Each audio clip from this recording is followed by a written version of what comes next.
దేవునికి స్తోత్రం. ప్రియమైన సహోదర సహోదరులకు శుభాభివందనములు. ఈరోజు దేని వాగ్దానం యెషయా గ్రంథం 66 అధ్యాయం 2వ వచనం. ఎవడు దీనుడై నలిగిన హృదయం గలవాడే నా మాట విని వణుకుచుండునో వానినే నేను దృష్టించుచున్నాను.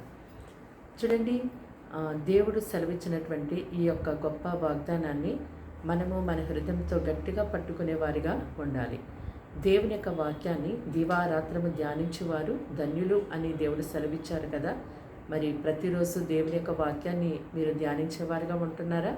దేవుని యొక్క వాక్యాన్ని మనము ధ్యానిస్తున్నప్పుడు దేవుడు మనతో మాట్లాడుతున్నటువంటి ప్రతి మాట మనల్ని సన్మార్గమందు, అంటే దేవుని యొక్క మార్గమందు చక్కగా నడిపిస్తుంది. దేవుని యొక్క వాక్యాన్ని మనం మానక ప్రతిరోజు ధ్యానించేవారుగా ఉండాలి. దేవుడు మనకు సెలవిచ్చే ప్రతి మాట మరువకుండా వాటిని గైకొనడానికి మనము ప్రయత్నము చేయాలి. అయితే మరి ఎవరైతే దేవుని యొక్క మాట విని వణుకుతుంటారో వారి మీద దేవుని దృష్టి ఉంటుంది. ఈ లోకంలో మరి ఉన్నటువంటి మనుషులకి ఎక్కువగా భయపడేవారుగా ఉంటాము. అలాగే ఈ లోకంలో జరుగుతున్నటువంటి విపత్తులకు, సంఘటనలకు భయపడుతూ ఉంటాము. అప్పు సమస్యలకు, రోగాలకు రకరకాలుగా మరి భయపడుతూ ఉంటున్నాం. కానీ నిజముగా మరి నిన్ను రక్షించి నిన్ను కాపాడి నీకు సహాయం చేసే దేవుడికి నువ్వు భయపడుతున్నావా?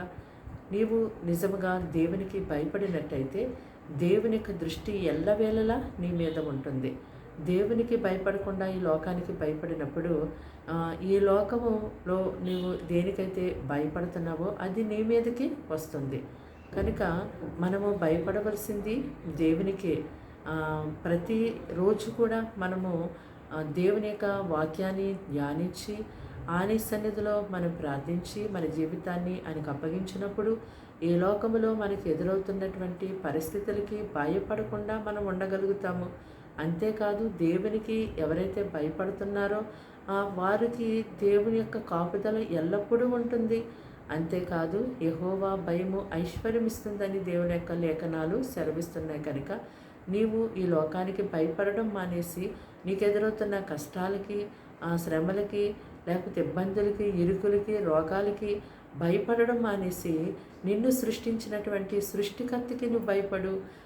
నిన్ను ప్రేమించి నీ కొరకు ప్రాణం పెట్టిన ఆ దేవాది దేవుడని ప్రభువైన యేసుక్రీస్తు వారికి లోబడి నువ్వు జీవించు.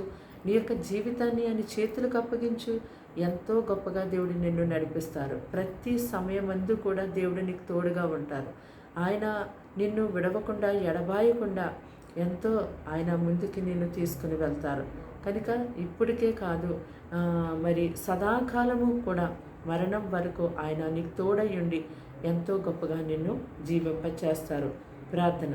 దేవానికి వందనాలు, స్తోత్రాలు, స్తుతులు తండ్రి. మాటలు వింటున్నా నీ బిడ్డల్ని మీ రక్తంతో కడిగి ముట్టి పరిశుద్ధపరిచి పవిత్రపరచండి. ఆయుష్, ఆరోగ్యాన్ని ఇవ్వండి.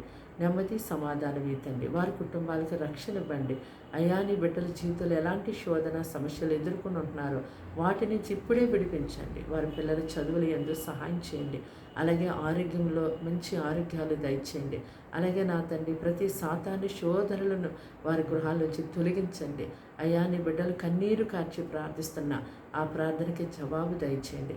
ప్రభా, నేను నీ యందు విశ్వాసాన్ని కలిగించేయండి. నీకు భయపడి లోబడి జీవించేవారుగా మీరు మార్చండి. అన్ని విషయంలో బిడ్డలను ఆశీర్వదించండి. ఈ దినమంతా మీరే నీ ప్రజలకు తోడయ్యుండి కాపాడమని యేసుక్రీస్తు నామమున ప్రార్థన సమర్పించి అడిగి వేడుకుంటున్నాం తండ్రి. ఆమేన్.